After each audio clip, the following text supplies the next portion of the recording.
nous sommes en train de voir comment le chrétien doit vivre. Comment il doit vivre la vie de Dieu. Comment il doit vivre comme chrétien, comme enfant de Dieu. Et on a vu comment est-ce que les païens vivent et comment est-ce que les croyants vivent. On a vu la différence. Verset 17. Voici donc ce que je dis et ce que je déclare dans le Seigneur, c'est que vous ne devez plus marcher comme les païens qui marchent selon la vanité de leurs pensées. Ils ont l'intelligence obscurcie, sont étrangers à la vie de Dieu à cause de l'ignorance qui est en eux et à cause de l'endurcissement de leur cœur. Vous voyez comment les païens marchent. Ils ont le cœur endurci et ils sont ignorants, ils ne connaissent pas Dieu. Ils marchent selon la vanité de leur cœur. Ils ont des pensées vaines, c'est-à-dire ils poursuivent des choses qui n'ont même pas de sens. Ayant perdu tout sentiment, ils se sont livrés à la dissolution pour commettre toute espèce d'impureté jointe à la cupidité. Mais vous, ce n'est pas ainsi que vous avez appris Christ. Si du moins vous l'avez entendu et si conformément à la vérité qui est en Jésus, c'est en lui que vous avez été instruits à vous dépouiller eu égard à votre vie passée du vieil homme qui se corrompt par les convoitises trompeuses. Donc, on a été instruits à nous dépouiller, à être renouvelés dans l'esprit de votre intelligence et à revêtir l'homme nouveau, créé selon Dieu dans une justice et une sainteté que produit la vérité. Alléluia. Donc, il y a deux choses que Dieu nous demande de faire. On se dépouille de quoi? Et puis on revêt quoi? L'homme nouveau. Alléluia. Se dépouiller du vieil homme là, c'est renoncer au péché. Se dépouiller, ça veut dire mettre de côté. Et on a cité les choses dont Dieu veut qu'on se dépouille. On a vu qu'on doit se dépouiller de quoi? On doit se dépouiller de quoi? Oui, bon, le vieux, quand on dit on se dépouille du vieil homme là, vous voyez, ça peut être abstrait. Vieil homme là, c'est quoi concrètement? Quand on dit on se dépouille du vieil homme, ça veut dire qu'on doit laisser quoi? On a déjà vu. On a vu qu'il faut laisser pécher. Mais qu'est-ce qu'on a déjà vu? Oui. Le mensonge. On doit se dépouiller du mensonge. Et puis faire quoi? Oui, donc, c'est pas qu'on rejette seulement le mensonge. Hein. Quand on laisse quelque chose, vous voyez, on dit la nature a horreur du vide. Quand tu rejettes le vieil homme, tu révèles l'homme nouveau. C'est-à-dire, quand tu rejettes quelque chose du vieil homme, tu dois prendre quelque chose de l'homme nouveau. On doit rejeter quoi encore? Oui, la colère. Et puis on doit faire quoi? Oui. Tu n'as pas donné accès au diable par notre colère. Quand la colère dure en toi, là, tu donnes accès au diable, à ta vie. Et il y a des gens qui sont chrétiens. On a beaucoup chanté si Satan ne peut rien contre moi. Mais si la colère est dans ton cœur, tu dors avec, Satan pourra quelque chose contre toi. Donc aujourd'hui, nous allons voir un autre péché dont nous devons nous dépouiller. On doit se dépouiller de ce péché-là. Que celui qui dérobait ne dérobe plus, mais plutôt qu'il travaille en faisant de ses mains ce qui est bien pour avoir de quoi donner à celui qui est dans le besoin. Dérober veut dire quoi? Donc que celui qui volait ne fasse plus quoi? Voler, c'est quoi? Quand on dit on vole là, c'est quoi? Prends quelque chose qui ne t'appartient pas. Il y a différents types de vols. Il y a les vols à main armée. C'est-à-dire que ce n'est pas pour toi, tu violentes la personne. Tu as ton couteau ou bien une arme en main, tu les ferais pour lui arracher ce qui lui appartient. C'est un vol qui est là. C'est ça, vous voyez, les gens disent vol à main armée. Tu t'es armé pour aller lui arracher ce qui lui appartient. Peut-être qu'avant tu faisais ça, Dieu il ne faut plus faire comme ça. Les coupeurs de route, ils mettent bois sur la route. Quand la voiture arrive, ils sortent, ils se mettent, ils les arrachent les biens des gens avec leur âme, ils les effraient. Que celui qui faisait comme ça, qu'il ne le fasse pas, parce que tu t'es dépouillé du vieil homme, n'est-ce pas?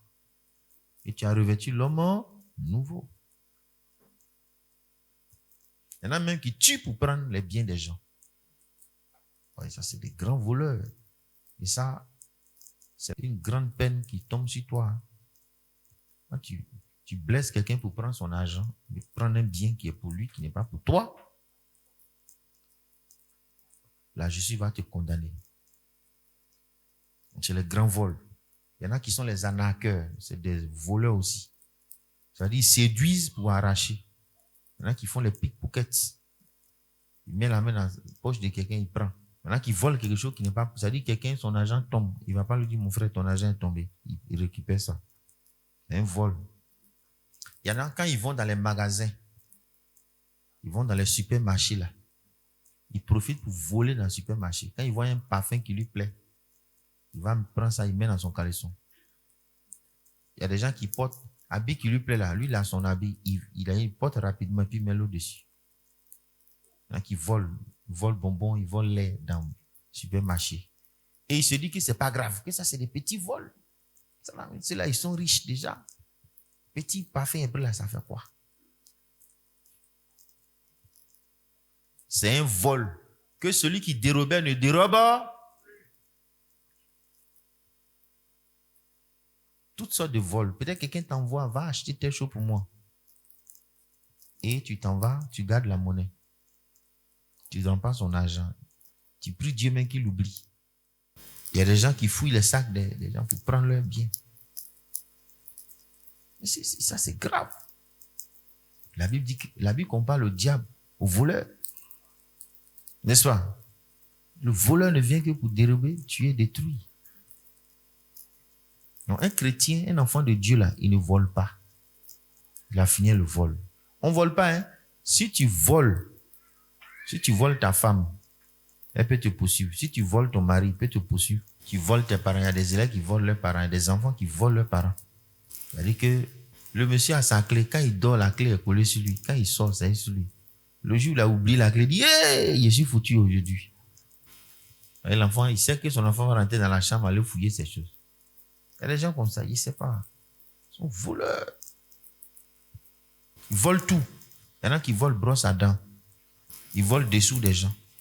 Ils volent chaussures. Ils volent tout. Ils volent sauce. Ils volent viande en sauce. Il s'en va à l'école, il vole viande en sauce, il met dans son sac.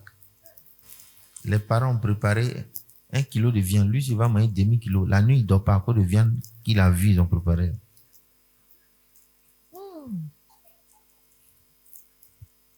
Que celui qui dérobait ne dérobe. Dieu ne veut pas avoir des voleurs dans son église. Il y a des gens qui volent l'offrande de l'église. C'est-à-dire quand on dit les offrandes, de toute façon, nous on est là, on vient de chacun déposer. Lui, il est là comme ça. Quand il arrive, il fait comme si il va faire monnaie, il prend quelque chose. C'est pourquoi on ne fait pas monnaie dans le panier de l'église. On ne fait pas monnaie dedans. Maintenant, si tu dis, prends panier, frère, prends, va déposer là-bas. Il va dire, hey, Dieu m'a fait grâce aujourd'hui là. On me si volé, puis on met les hands dans ma main.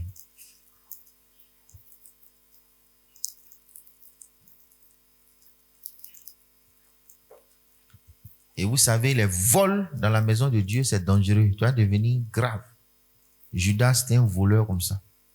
Un jour, le diable est rentré dans son corps. Et puis, il est devenu le plus grand de tous les voleurs maintenant. Puisqu'il allait vendre Jésus pour avoir l'argent. Il a vendu le Fils de Dieu. Il est devenu grand camarade du diable. Et finalement, c'est la mort qui est tombée sur lui. Vous savez, c'est ça, hein, les gens qui sont les voleurs, à la mort dedans. Il ne faut pas dire c'est petit. Un jour, tu vas voler, ils vont t'attraper. Bien, tu vas faire de plus grands vols. Bien, tu seras habitué maintenant. Vous voyez, voler là, en grec, on dit klepto. Klepto. Vous connaissez le mot, non? Voilà. Kleptomanie. C'est-à-dire la manie du vol. C'est rentrer dans son corps. Il ne peut pas se passer de voler. Il y a des gens comme ça. C'est devenu une sorte de dépendance. C'est une maladie psychologique maintenant. C'est-à-dire, ça ne va pas dans sa tête. Il vole pour rien. Il vole tout. Il est maudit comme ça. Et souvent, c'est dans l'enfance, les gens volent. Quand maintenant il devient grand, là, il devient un voleur. Un jour, ils vont t'attraper devant tes enfants. Eh, voleur! Les enfants, papa a volé. J'ai attrapé papa qui a volé. Ou bien on t'attrape devant ta femme. voleur là. Tu dis, j'ai fait quoi? Aïe, quand tu dis j'ai fait quoi, mais il a déjà reçu 2 paires de gifles. Papa. Toi-même, tu commences à dire, oui, c'est vrai, pardonnez-moi, pardonnez. Pitié, pardon. Ah. Quand j'étais jeune, là, un de mes tontons que je respectais beaucoup, on l'a attrapé comme ça, il a volé. Yeah! On était allé dans un supermarché, gros magasin. Et puis ils ont pris le doigt. Hein. Il avait volé, ils l'ont attrapé. Il a fait pitié. Vis-à-vis comme ça. Lui me dit même pardon, faut pas. Donc, avoir pitié de lui. Donc, les gens qui l'ont pris là, ils l'ont fait payer beaucoup d'argent pour ne pas l'exposer. Il a vidé ses économies rapidement. On t'attrape. Toi, tu es un père de famille, on dit, bon, envoie 500 000. Alors que tu as volé, ils ont vu que tu as volé 5 000. Dans le supermarché là. Il y en a aussi, ils s'en foutent, hein, tu as volé là. Tu cognes d'abord, sérieusement. On dit, pompez, allez. Et tu pompes jusqu'à tu deviens un gros bras en même temps. Parce que vous savez, pomper là, quand on pompe trop, on tombe malade. Bras, ça dit que les muscles là même là s'enflamment. Gros comme ça. On dirait Fironc.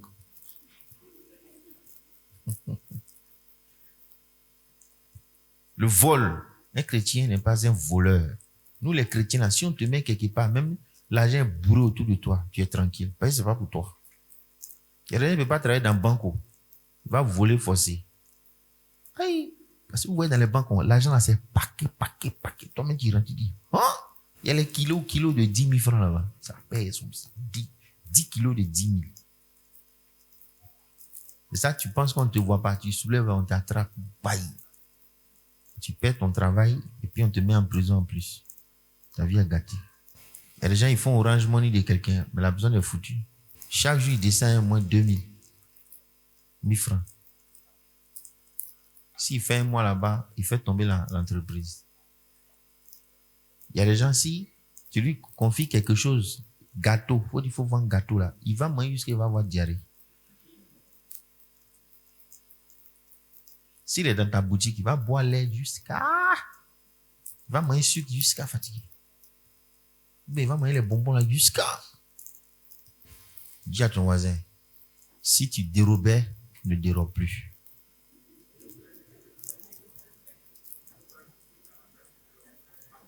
Alléluia.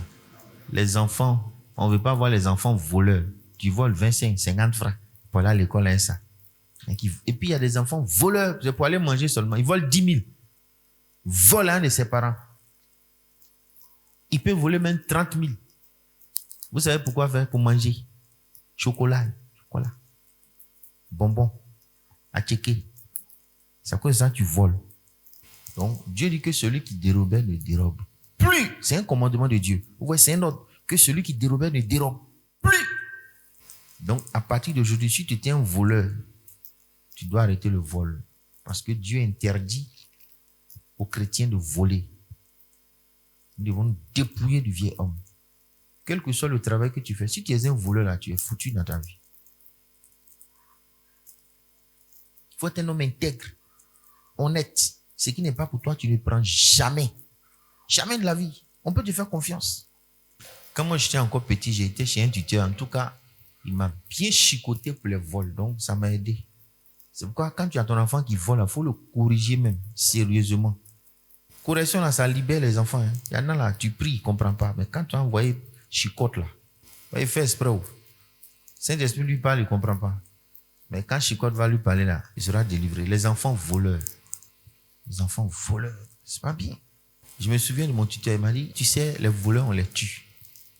Donc tu voles là. S'il était tué, tes parents vont dire quoi? Ils vont rien dire. Ils vont dire parce que c'est un voleur. Il a tué le voleur. Oh. Et il te tabasse. Sérieusement. Quand toi-même tu quittes là ton cœur bas, est-ce que tu vas voler encore? Oh. Ne tolérez pas les petits voleurs dans vos maisons. Gloire à Dieu. Quand il va grandir, il va devenir grand voleur. Il y a des gens comme ça. Si jamais on dit les directeurs d'une société, il va voler toute la société, là, tout le monde souffre. Il détourne tout l'argent pour lui seul. Ça, c'est quoi ça? Donc nous, les chrétiens, nous sommes intègres. On n'est pas voleurs. Amen, amen. On ne vole pas. Parce que le voleur, là, c'est Satan. Gloire à Dieu. Alléluia. Alléluia. Quelque chose qui n'est pas pour toi, tu ne prends pas. Tu rentres dans la maison de quelqu'un. Si la personne t'a dit assieds-toi, il ne faut pas commencer à fouiller ses bibles, ses livres, sans qu'il te... On ne touche pas quelque chose de quelqu'un quand la personne ne t'a pas encore donné l'autorisation. Il y a des gens, quand ils viennent chez toi, ils portent tes chaussures pour partir. C'est pour toi les chaussures. Il vient chez toi, il prend ta serviette, il s'essuie et ça. Quand il trouve éponge, il prend pour se laver avec. Il dit, c'est mon frère en Christ. Repentez-vous, hein. Ce qui ne t'appartient pas. Si quelque chose que tu peux prendre, est-ce que ce n'est pas un vol, tu demandes à l'autre, est-ce que je peux prendre ça? Si tu dis oui, tu prends. Tu n'as pas de prendre, pourquoi tu prends? C'est du vol. Et Dieu va te juger pour ça. Dieu va te juger pour ça. Le vol, là, c'est des péchés graves. Graves devant Dieu, graves devant la société. Regardez, c'est pour ces gens de péchés-là qu'on met l'homme en prison. Tuer quelqu'un, voler. On va te mettre en prison. Tu es mis en prison, il n'y a même pas pardon dedans. Voler là. Vous allez voir, il y a des gens qui ont volé fourchette. C'est-à-dire, propriétaire de fourchette n'était pas là. Il est rentré dans la cuisine. Comme c'est sa voisine là. Il allait prendre et puis il l'a mangé. Puis il a oublié. La voisine arrive, elle cherche, elle ne voit pas. Il dit, mais comment? Et puis quelqu'un dit, quand tu n'étais pas là, j'ai vu tel est rentré dans ta cuisine. Et puis vient, il est fâché. Il dit, mais la voisine se fâche contre toi. Il dit, mais je ne vois pas mes fourchettes là. C'est comment? Il dit, moi j'ai pris une seule fourchette. Mais où ça y est? Je ne retrouve pas. Hein? Tu n'as pas vu ma fourchette? J'ai commencé à voler mes fourchettes. Il faut rembourser mes choses. Tu dis, à quoi de fourchette là? Il dit, non, c'est faux. J'ai perdu 10 fourchettes. Il ne faut pas commencer à demander pardon puis remplacer. Si elle va à la police, ils vont te mettre en prison. Est-ce que vous savez ça? Allez-y à la justice, vous allez voir. Moi, j'ai vu là-bas. Ça m'a touché. Hein? Vol d'ustensiles de cuisine. Et puis, ils s'en vont au procès. Tribunal, le juge s'assoit et puis il condamne. Tu vas dans le champ de quelqu'un, puis tu casses le maïs pour manger là, c'est vol. Est-ce qu'il t'a donné? S'il porte plainte contre toi, on te fout en prison. Oui. Maïs. Il ne faut pas dire c'est à cause de maïs. Oui. Ces piments qui sont faux coupés, tu vas aller préparer ça. Ils vont te mettre en prison. Méfiez-vous, hein. On ne prend pas ce qui ne nous appartient pas. Pas te cacher, tu prends, puis t'en vas. Pas faire comme ça. Ce n'est pas pour toi. Donc, tu demandes la permission. Si tu en as besoin, tu demandes. Tu dis, mon frère, est-ce que tu peux me donner ça? Est-ce que je peux avoir ça? Gloire à Dieu. Gloire à Dieu. Que celui qui dérobait ne dérobe. Que ce soit petit vol, grand vol, c'est vol. Et Dieu condamne ça. Nous allons prier le Seigneur.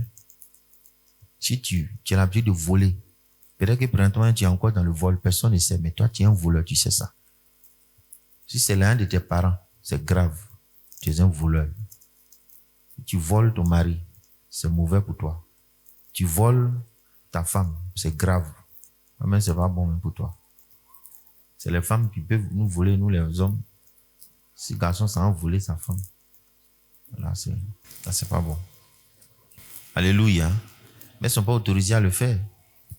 Il ne faut pas voler tes parents. Il ne faut pas voler ton ami. Va dire, c'est mon gars. S'il prend, c'est mon type, ça fait rien.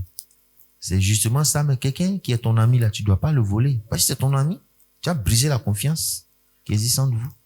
Il faut être quelqu'un que, si on te tend piège, là, tu ne tombes pas dedans. Il y a des gens, si tu tends piège, il va tomber. Tu fais exprès, tu jettes l'argent. Moi, souvent, il fait comme ça. Hein. Et puis, il vient regarder. On ne sait jamais. Il te donne l'argent, il fait comme il a oublié, il ne me souvient plus. Et puis j'attends. Si tu ne me donnes pas, je ne vais rien dire. Deuxième fois, tu fais comme ça, il sait que celui-là, c'est un voleur. S'il doit te confier quelque chose, il ne te confie plus. C'est comme ça on fait. Il y a des gens là, on doit leur confier des responsabilités, mais on doit les éprouver d'abord. Et le temps, tu lui donnes un crédit. Quand tu donnes crédit, là, il ne te rembourse pas. Ce n'est pas un homme sérieux qui est là. Gloire à Dieu. Gloire à Dieu. Il y a un pasteur qui m'a dit qu'il avait confié les offrandes à une sœur. La sœur est devenue aveugle.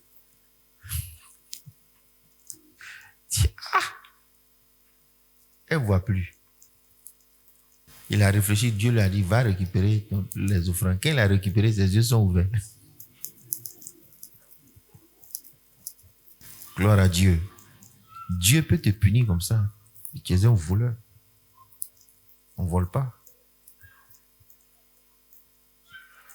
Quelqu'un peut te tendre un piège. Ça dit que il a fait exprès, il a déployé l'argent comme ça. Il y a des grands types là. Il y a des grandes sociétés, on cherche des gens intègres à qui ils vont confier. Mais si toi, tu es déjà voleur, tu vas perdre ça. Tu vas perdre ce travail. Mais tu vas perdre la confiance des gens. La confiance. Est-ce que tu voles? Est-ce que tu es un voleur? Peut-être quelqu'un a mis avocat là. Quand tu viens, tu prends, tu manges sans lui demander. Sauce, on met dans, tu voles. Vous voyez souvent les mariages qu'on fait manger là. Il y en a qui volent manger là. Ils volent lui ça le mari, mais ils ne gagnent rien pour manger dedans. Manger. Je n'ai rien eu encore. Hein. Depuis ceux-là, je n'ai même pas encore mangé. Alors que ça fait déjà 2 fois qu'il a mangé.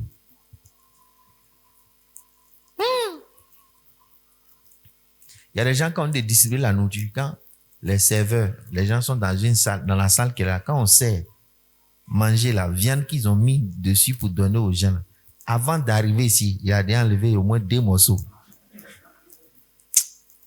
C'est des choses rien que vous dites comme ça. Vole! Et puis il avale. Parce qu'il ne peut pas manger, il ne peut pas mâcher ça. Il met dans sa bouche. Il prend le deuxième, il avale. Mais il y en a qui sont voleurs. Si on dit mariage, on va venir confier viande là chez toi, on va mettre ça dans ton congélateur. Oh! La nuit, elle va se réveiller. Pour aller prendre des morceaux là-bas. Gardez. Quand vous venez, la viande là diminuer. Ceci fait les gens. Vous voyez, le mariage que nous faisons à l'église, c'est dans le cas béni Dieu. Dieu nous a fait grâce. Nous, ceux-là sont bien. La sœur Fatou et son équipe, là, sont gentils. Hein? Oh, dans d'autres églises, là, ou bien dans d'autres communautés, ils vont prendre, les femmes qui prennent vont soulever les viandes pour aller à ça à la maison. On va aller préparer pour son mari et ses enfants. C'est un Christ. Bien ça, tu vas venir. Seigneur, Seigneur, Seigneur. Voleur de viande. Même les poulets, souvent, nous, on paye poulet pour faire les fêtes là. Quand on compte pas les morceaux, ça arrive là, ça n'arrive pas. Les gens ont volé. Ça fait que moi-même, quand il y a les cérémonies là, je viens vérifier les poulets. Oui. J'ai compris ça. J'ai dit, comptons. C'est quoi le poulet vous avez commandé? Comptez les têtes d'abord. Combien de têtes? Ah oui. Si on dit on a pris 50 poulets, s'il y a 45 têtes, c'est qu'ils ont volé combien de poulets? Je vérifie. Et oui, j'ai dû compter les pattes. Comme les morceaux. Oui, je vérifie. Et il faut faire ça. Sinon, ils vont voler tous tes poulets. Souvent, là, si tu as le temps, là, compte même tous les morceaux. Tu sais qu'ils ont découpé. Tu as dit de couper poulet en combien? En 8, non? Ok, compte. Tu t'assois pour compter 1, 2, 3. Sinon, les gens même qui poussent brouette, là, il y a longtemps, ils ont jeté un peu en brousse. Et puis, quand ils finissent de déposer, ils passent là-bas pour ramasser les morceaux, là, maintenant. Non, les gens sont malheureux, hein. Il y en a qui volent, les voleurs de poulet, ils sont à la main, ils volent le poulet des gens. Ils volent le chat pour manger. Mais c'est des choses comme ça qui attirent la malédiction sur ta vie. Parce qu'il y a quelqu'un qui aime son chat comme ça. Il nourrit bien son chat. Son chat a grossi. Son chat est joli à voir. Toi, tu t'empiètes à son chat et tu prends. Pour aller manger. Mais il va prier contre toi. Et quand il va pleurer là, Dieu va entendre ses prières. Eh Seigneur, regarde comment il a fait. Oh mon chat, oh Seigneur, oh Seigneur. Tu peux être là, une maladie t'attrape. C'est chat, tu as volé là. Tu es en train de rembourser comme ça. Ou bien tu as un problème qui vient sur toi, ça finit pas. Ou bien tu deviens voleur de chat. Juste un jour, un chat te mord à la gorge. Ah, mais c'est ça. Tu prends goût au chat. Quand tu vois un chat qui part, tu as envie de voler en même temps. Ou bien tu deviens brouteur. Brouteur. Et puis un jour, on t'attrape. Bien, un jour, les gens peuvent te tuer. Bien, tu deviens fou.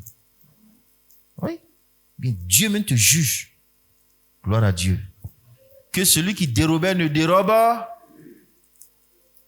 Examine-toi. Est-ce que tu voles encore? Est-ce que tu voles? Mettez piège devant les gens pour voir si on ne peut pas attraper le voleur dedans. Piège. Dépose l'argent à côté. Est-ce que tu es un voleur? Est-ce que tu voles? Est-ce que tu voles? Tu voles l'argent des gens. Répands-toi, répands-toi, répands-toi. Le jugement de Dieu est sur ta tête. Les gens vont t'attraper un jour. Soit ils vont te chicoter, ou bien tu seras honni. C'est une honte. On dit, ah, il a volé. Oh, oh. Voilà toi. On n'a pas besoin de voler pour devenir quelqu'un dans la vie. Alléluia. On peut gagner honnêtement sa vie. Aïe. On peut gagner honnêtement sa vie. On peut réussir sans voler. Tu peux réussir. Et même si tu n'es pas riche, que tu es honnête là, c'est une bénédiction parce que les gens vont dire celui-là, il est intègre. Il est honnête. Et c'est un bon nom. La Bible dit que bonne réputation vaut mieux que quoi? Beaucoup de richesses. N'est-ce pas? C'est pourquoi nous allons prier le Seigneur. Examine-toi, prie Dieu. Si tu voles encore, dis Seigneur, je suis un voleur. Je te demande pardon. J'ai volé, si c'est viande, c'est l'argent, ce que tu as volé là, dis à Dieu. Et puis répands-toi. Il y a des gens qui se disent chrétiens, ils sont à l'église, mais ils volent. D'autres même là, si l'argent est beaucoup là, s'il peut prendre un couteau pour aller braquer, il va faire ça. C'est-à-dire c'est la nuit, personne ne le voit. Quand tu es habitué au vol là, tu n'as pas l'argent dans sa voiture. Tu es dans la nuit noire, tu vois une jeune fille qui est en train de passer, elle a son joli portable. Tu ne sais pas que c'est le policier qui est là comme ça. Elle est mince, tu penses qu'elle a 15 ans. Oh. Alors qu'elle a 30 ans comme ça. Elle est champion de karaté. 5e dan, kung fu. Et puis elle fait comme ça son portable. Toi tu dis, ah, j'ai vu ça là, elle a secoué rapidement pour prendre son. Tiens-moi ton portable. Elle dit, viens prendre. Tu t'amuses, elle va te botter sérieusement. Tu es étonné. Donc Dieu t'a dévoilé comme ça. Les gens vont dire, ah, le frère c'est un voleur. Ah, c'est un voleur qui est là. Ah. Prions ensemble.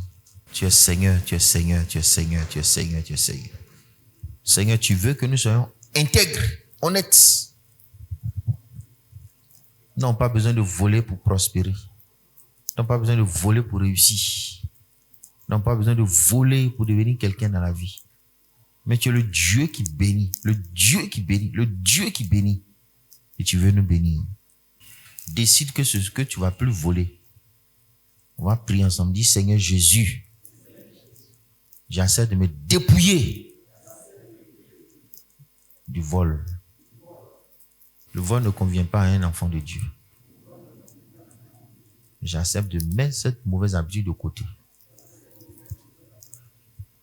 Et à la place du vol, je mets le travail.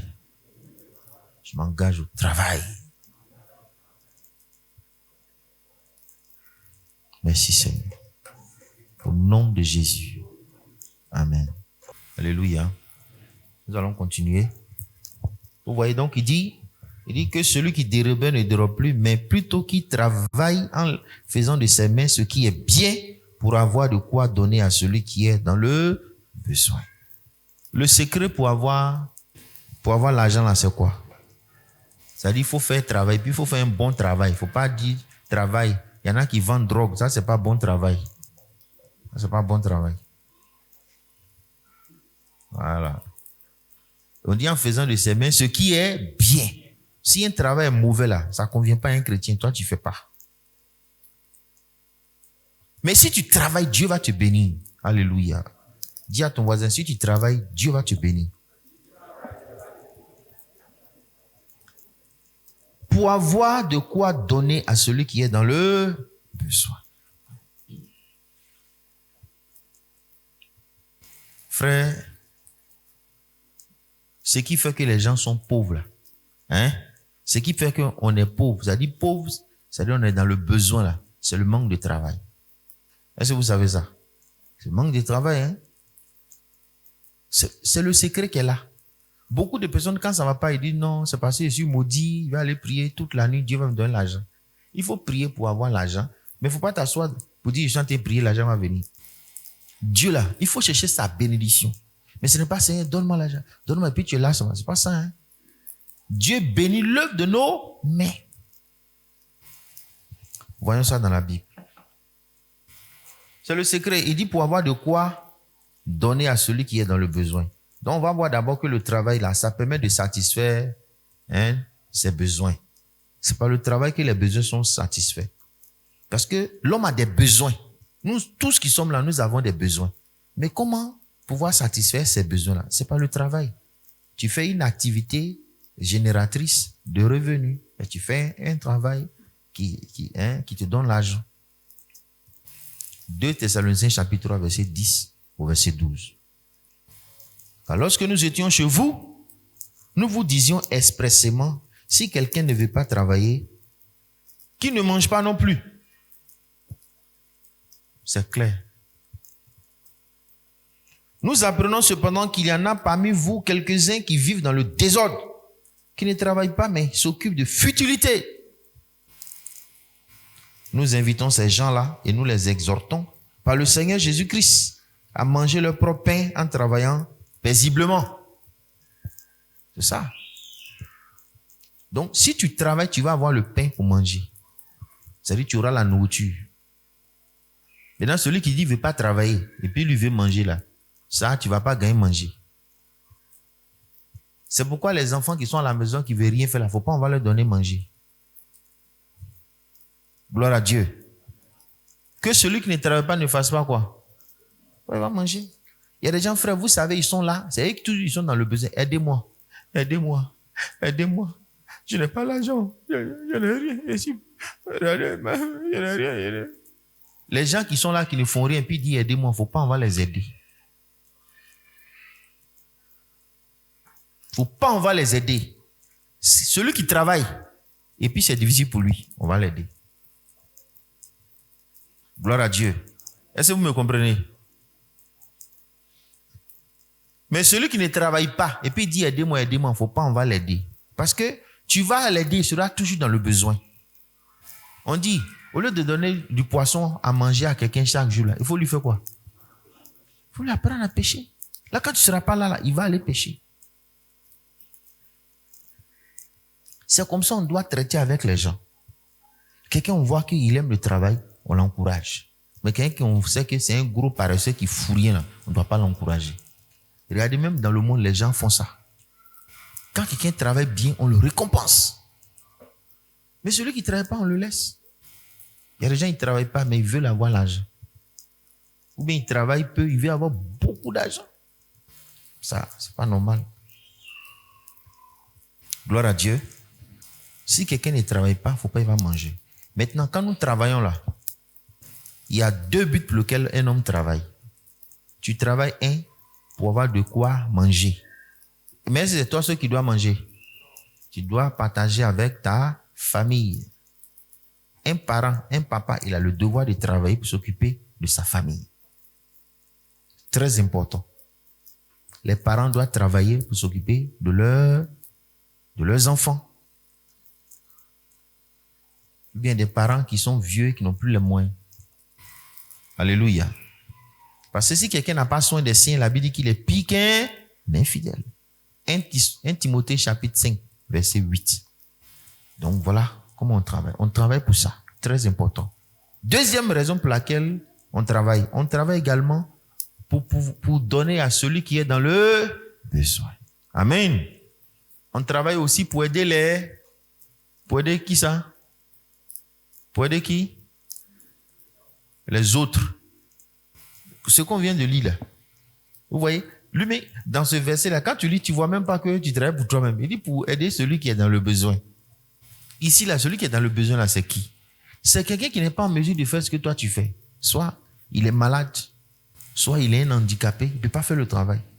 C'est ça qu'on appelle celui qui est dans le besoin, là. Comprenez très bien. Il y a des gens, si on vous donne 10 000, il va manger pour lui là tout aujourd'hui. Et puis demain matin, il dit, ah mon frère, pardon, il faut m'aider un peu. Il faut m'aider, je n'ai rien, il faut m'aider. Alors que toi, quand tu as eu 10 000 francs, tu as mangé 2 000, tu as donné soit 1 500 à Dieu, tu as gardé le reste. Lui, il a fini de manger pour lui, hein. Il vient te voir, donne-moi un peu. Donne-moi un peu. Vous avez déjà vu les enfants comme ça, non? Il y en a qui grandissent comme ça. Quand on donne, vient, il mange, donne-moi un peu. Donne-moi un peu. Est-ce que c'est un enfant comme ça, on doit lui donner?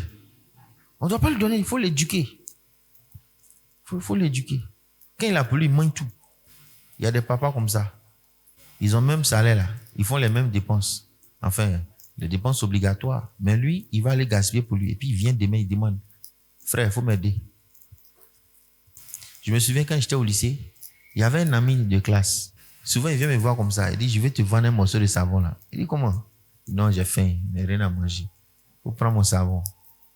Ou bien, viens, je suis élève comme Léon Damek, il vient me vendre un de ses livres. Il dit, il a faim. Un jour, il y a un jeune qui est venu me voir à la maison. Il est venu me proposer de payer un de ses documents. Matin là, il dit ça à l'école, il dit non, que son parleur de là, que son parleur de là est fini, donc il est venu me vendre. Non, il est venu me donner son document en garantie. Qu'il donne 200 à l'école, quand ils vont lui envoyer là, il va venir prendre. Moi ici, je ne le connais même pas. Vous voyez comment les gens sont. On ne peut pas supporter un peu quelque chose, une souffrance.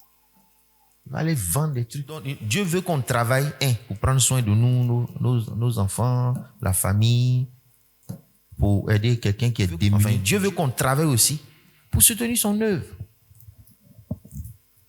Oui. Paul dit dans Actes 20, verset 35, il a plus de bonheur à donner qu'à recevoir. Alléluia.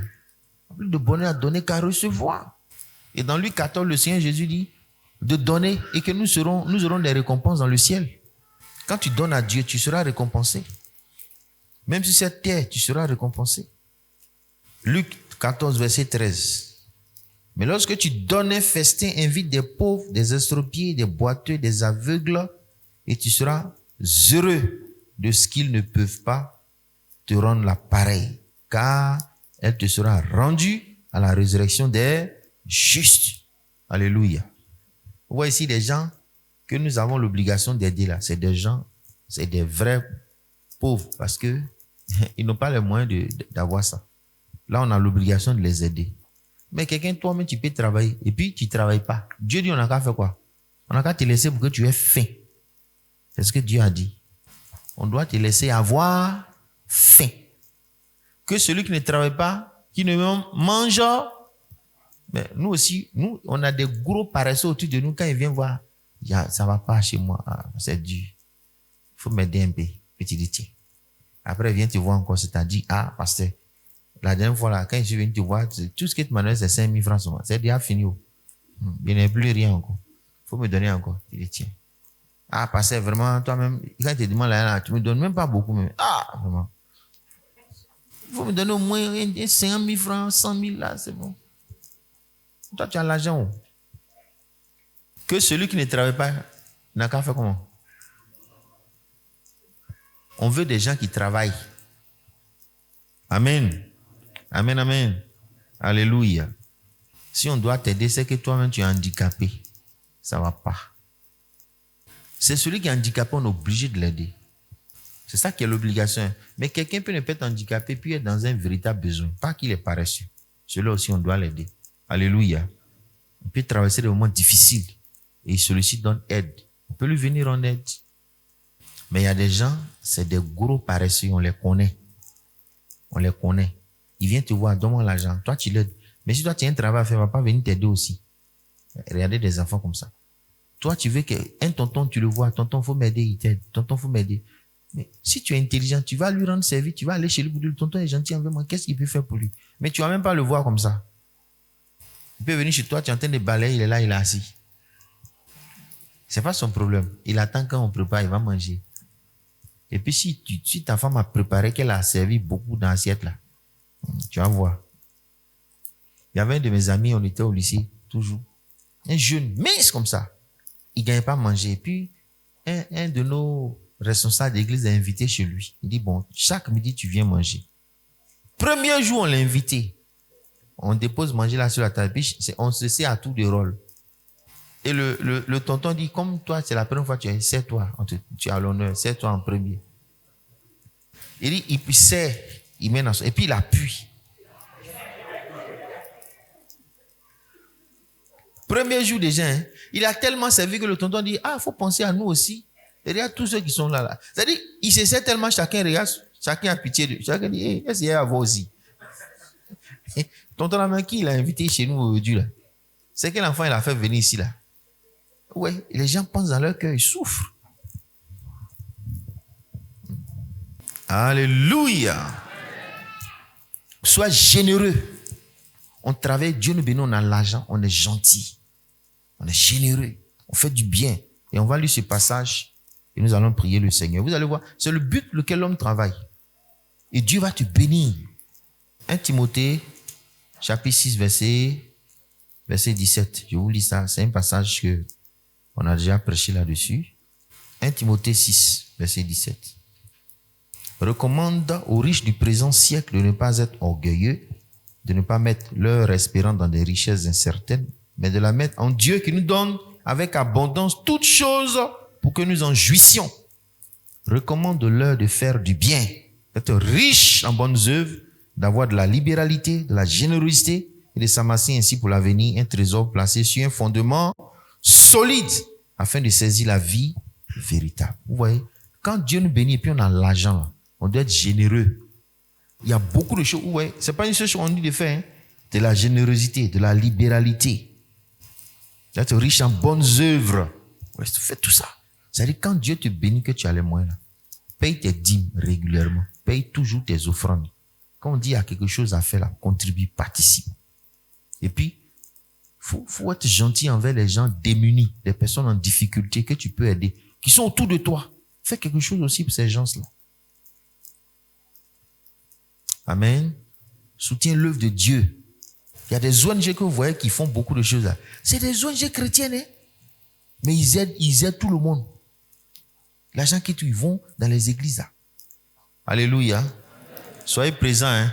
Satan peut vous empêcher d'être là. Il y a des gens, démon peut être dans ta vie. Un démon qui ne veut pas que tu suives le message.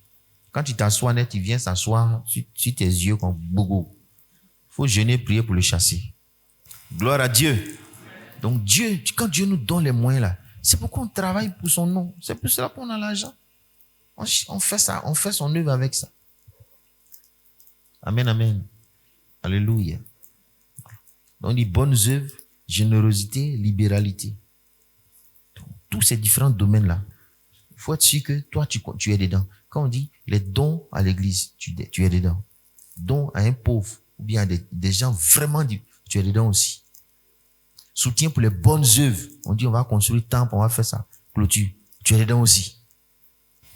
Alléluia. Alléluia. Je vous dis la vérité, les frères, les avars là, ils ne prospèrent pas. Oh, Dieu va t'attraper quelque part. Tu es un aval là. Tu fermes ton cœur, non? Il faut bien fermer ton cœur.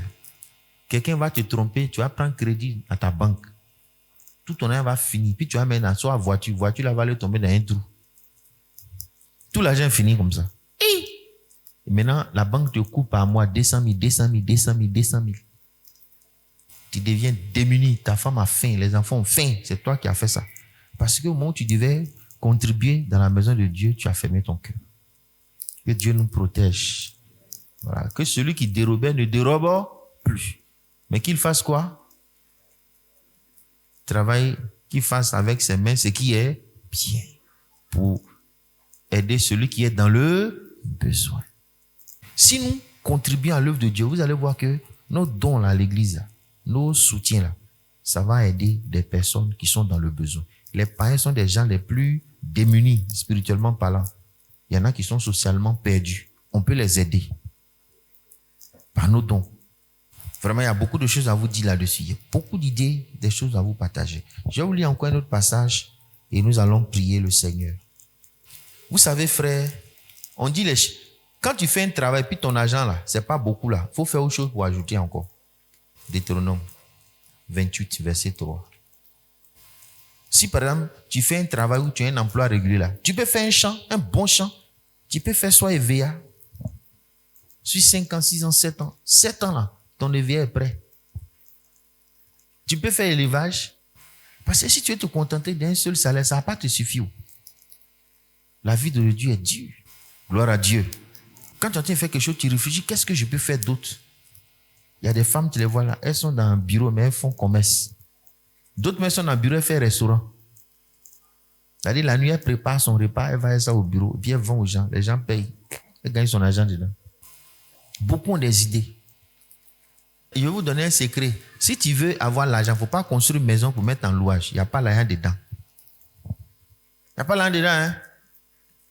C'est beaucoup de personnes qui ne savent pas sécher l'argent. C'est eux qui construisent une maison pour mettre en louage et puis ils vont avoir l'argent dedans.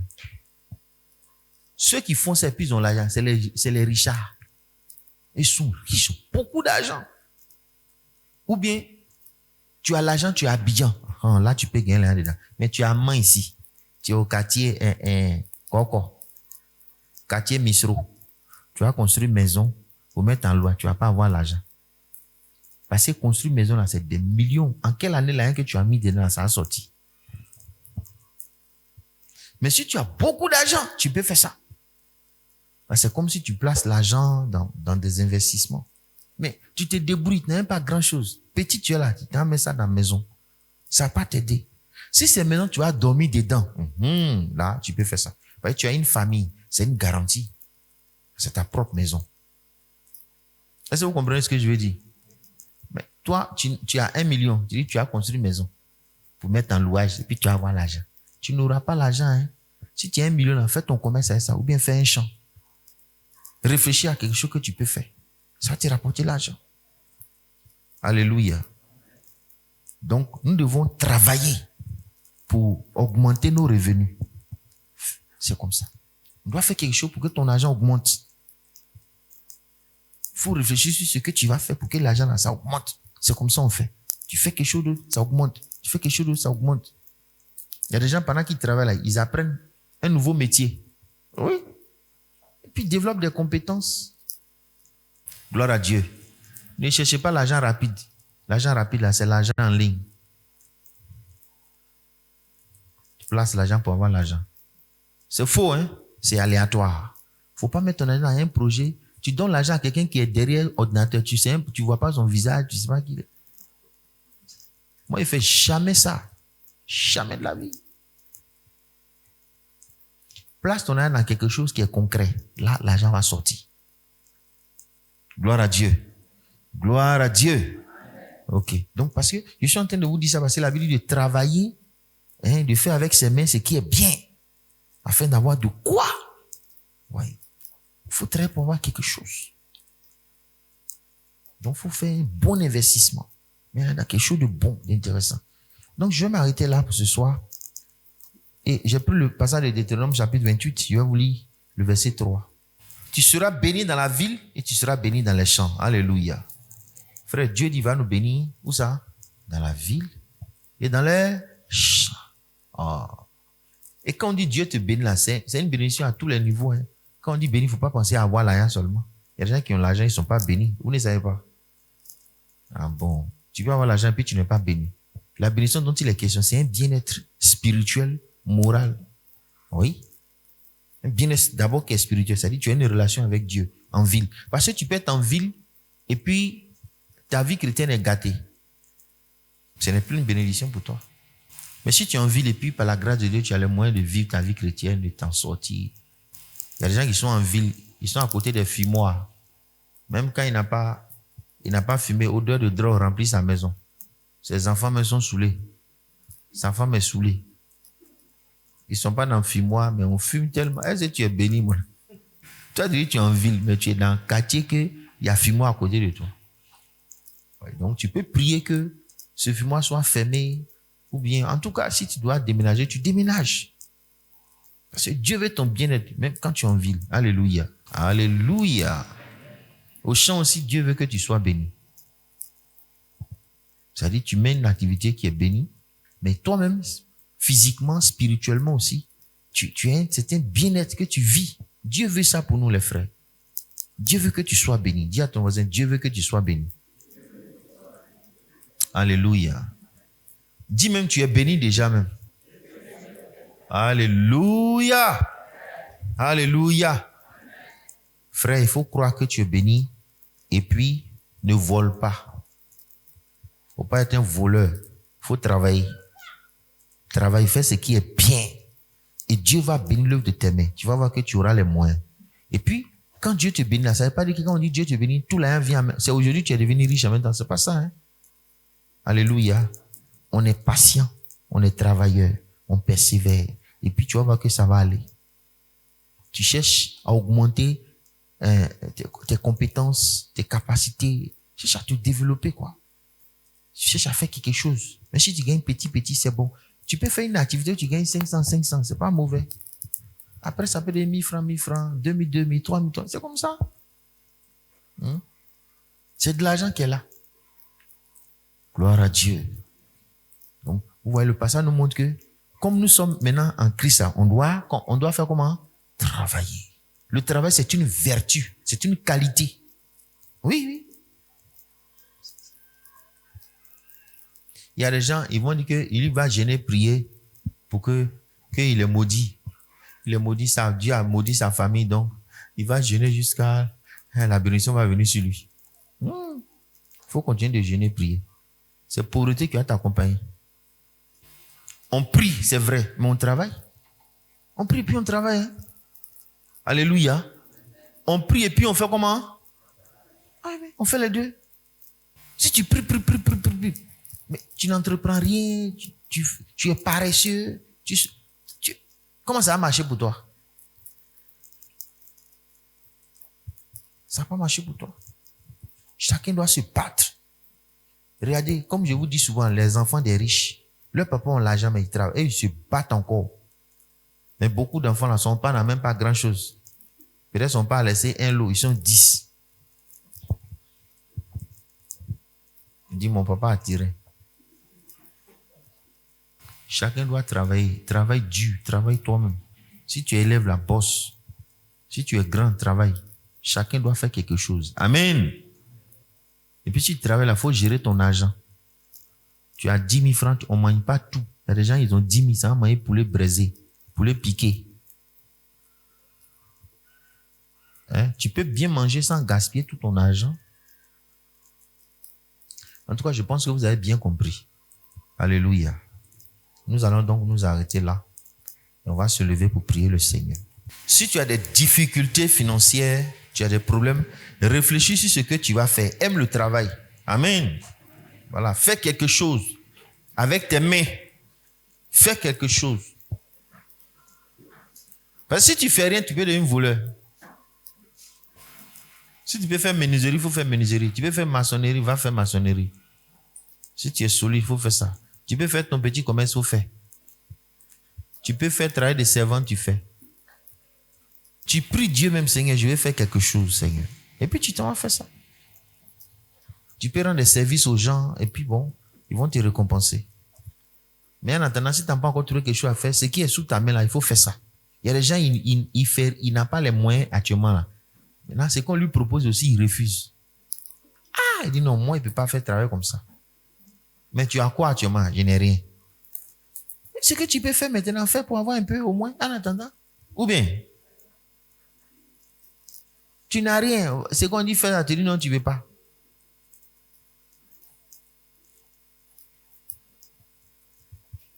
Frère, j'espère que vous avez compris. Alléluia.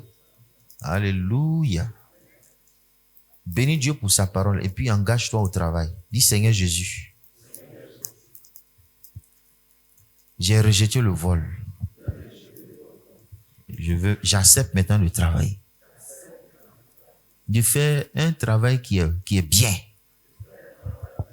Pour la gloire de ton Seigneur. Je rejette la paresse. Je m'engage à travailler et à manger mon propre pain. À soutenir ton œuvre.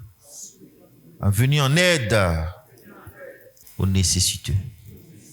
Aide-moi à saisir cette vision. Au nom de Jésus-Christ. Amen. Prie pour toi-même. Seigneur, merci parce que tu as ouvert nos yeux pour comprendre que nous devons travailler. Tu veux que tes enfants travaillent. Merci parce que tu ouvres nos yeux pour comprendre qu'un enfant de Dieu est travailleur. Est un travailleur. Il fait toute activité qui est bonne. Toute activité qui peut générer des revenus. Il le fait pour manger son propre pain. Et pour soutenir ton œuvre, venir en aide à ceux qui sont dans le besoin. Je prie que tout esprit de paresse au milieu de nous soit dévoilé et rejeté au nom de Jésus. Seigneur, je prie que tes enfants voient que le travail est un commandement de Dieu, un ordre du Seigneur, afin que chacun s'engage au travail, que chacun fasse le travail qu'il peut faire, que chacun fasse le travail qu'il peut faire, que chacun fasse le travail qu'il peut faire, je t'en supplie, fais-nous grâce. Tout travail qui est bien, que nous puissions le faire. Au nom de Jésus. Amen. Frère, si tu travailles, Dieu va te bénir. Parce que Dieu dit, va te bénir dans la ville, va te bénir au champ. Tu peux faire un travail en ville, Dieu dit, va bénir ça. Au champ, il va bénir ça. Amen, amen. Aie la foi et puis travailler. Il faut te battre. Tu peux faire un restaurant. Oui, c'est un travail. Tu peux faire un blanchisserie, bien presse ici à l'argent. Fais quelque chose. Alléluia. Et puis si ton argent que tu gagnes est petit, là, réfléchis pour voir en quoi est-ce que tu peux investir. C'est comme ça on fait. Ça peut être dans un champ, un commerce, une activité. Tu gagnes un peu là, tu prends ça pour chercher à multiplier ça. Pour que ça devienne beaucoup. Et tu pries Dieu pour ça. Et ça va se multiplier. Il ne faut pas rester là, pour convoiter les autres. Ou bien tu vas tomber dans le péché. Vous voyez beaucoup de jeunes filles là, elles se disent que c'est le garçon qui va me donner l'argent. Il y a des filles, c'est leur mentalité. Le garçon va me donner l'argent. Donc, toi, tu es une sœur en Christ, tu ne dois pas avoir cette mentalité-là. Amen, amen. Amen. Eh Dieu, il faut me donner un mari, il va me donner l'argent. Eh Dieu. Qui t'a dit que tous les maris ont l'argent? Les maris là, pour te marier là, il te blague, il te montre qu'il a l'argent d'abord. Mais quand tu le maries là, il n'a plus. Peut-être qu'il peut même prendre crédit même pour venir te prendre. Il prend crédit, les gens. Maintenant, quand il t'a gagné là, tu te rends compte que, aïe, habit il a porté là, il avait emprunté ça. Chaussures il a porté là, c'est pas pour lui-même. Voilà, il te blague. Donc, tout le monde doit travailler. Le verset qu'on vient de lire là, que celui qui dérobait ne dérobe plus. On parle de qui? On parle des garçons, mais on parle des femmes. Il doit travailler là. On parle des femmes, mais on parle des garçons. Tout le monde. Tout le monde doit se battre. Si ton mari ne travaille pas, toi tu dis, oh, il ne travaille pas, il est là, il ne travaille pas. Il n'a qu'à aller travailler. Il faut rester, tu vas avoir faim. Chacun doit faire quelque chose. Dis à ton voisin, chacun de nous doit travailler. Pour manger de son propre, il doit manger pain de qui? Chacun doit manger pain de qui? Ah bon. Il ne faut pas manger pain de ton. Mais si tu travailles là, forcer ton pain va sortir. C'est ce que Jésus veut dire. Frère, nous sommes bénis. Les gens qui pensent qu'ils sont maudits, il va prier Dieu, tu m'as maudit. Tu m'as maudit. Non, il faut être courageux. Tu as fait aujourd'hui, ça n'a pas marché là. On ne se décourage pas, tu continues seulement de travailler. Et Dieu va arroser ça. Tu rappelles, tu dis, Seigneur, tu as dit, tu vas me bénir en ville. Je suis en ville, bénis-moi ici. Si tu es au champ, tu dis, Seigneur, il faut me bénir au champ là-bas. Alléluia. Ayons la foi que Dieu là, il nous bénit. Amen.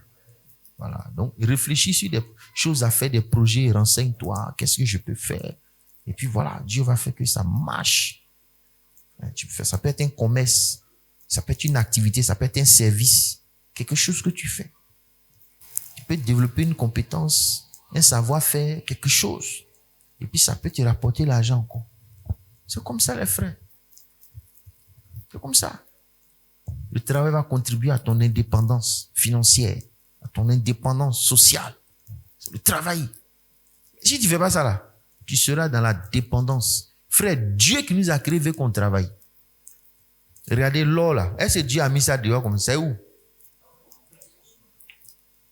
Pétrole, qu'on dit, ceux qui ont pétrole là, ils sont riches là. Dieu a mis pétrole là où? C'est la grande technologie qui permet de puiser le pétrole. D'abord, même pour aller trouver même d'abord. D'autres, la pétrole, c'est dans la glace en bas. Souvent, pétrole que vous voyez là, les gens vont à des kilomètres en bas avant de trouver ça. Dans la mer, creuse mer, on fait puits dans la mer. Puis maintenant, ils font sortir le pétrole. C'est le travail dur. Ah bon.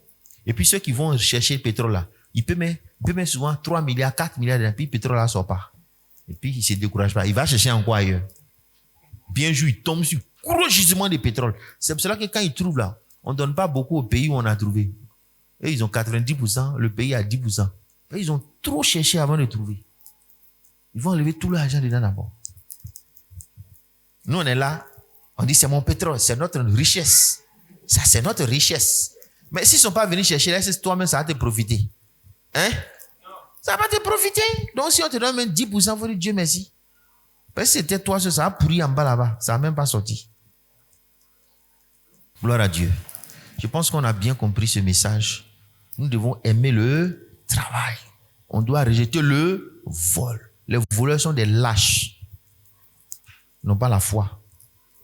Ils ne croient même pas. Ils ne croient pas au Seigneur. Ils volent pour les autres, et puis il est content. Ça, c'est l'homme qui est là.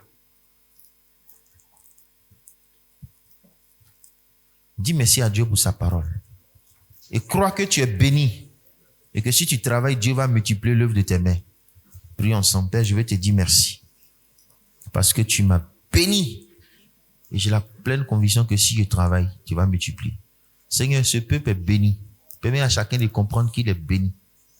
Que tu as promis que nous serons bénis en ville, bénis au champ. Et que si nous travaillons, tu vas multiplier, tu vas nous arroser. Merci Seigneur. Gloire, gloire, gloire à toi. Louange à toi Seigneur. Au nom de Jésus. Délivre cette église. Tout esprit de paresse soit chassé. Toute forme de malédiction soit détruite. Accompagne-nous Seigneur. Prions pour nos enfants qui sont en train de faire préparer le bac, que Dieu, de composer même, que Dieu soit avec vous. Mais vous qui êtes venus ce soir, merci beaucoup. Que Dieu vous bénisse. Que Dieu fasse que vous puissiez avoir vos bacs. Que Dieu permette qu'on ait un bon pourcentage dans l'église. Seigneur, s'il te plaît, bénis tes enfants par le bac. Bénis tes enfants par le bac. Bénis tes enfants par le bac. Accorde qu'ils s'en sortent et qu'ils aient leur bac. Seigneur, nous avons besoin de toi. Accorde-nous le secours et la grâce qui vient d'en haut. Permets que tes enfants aient leur bac. Que ta grâce les accompagne. Merci Seigneur. Victoire et élévation à ton nom. Merci Papa. Bénédiction à toi Seigneur. Au nom de Jésus-Christ. Amen. Amen. Alléluia. Que Dieu vous accompagne.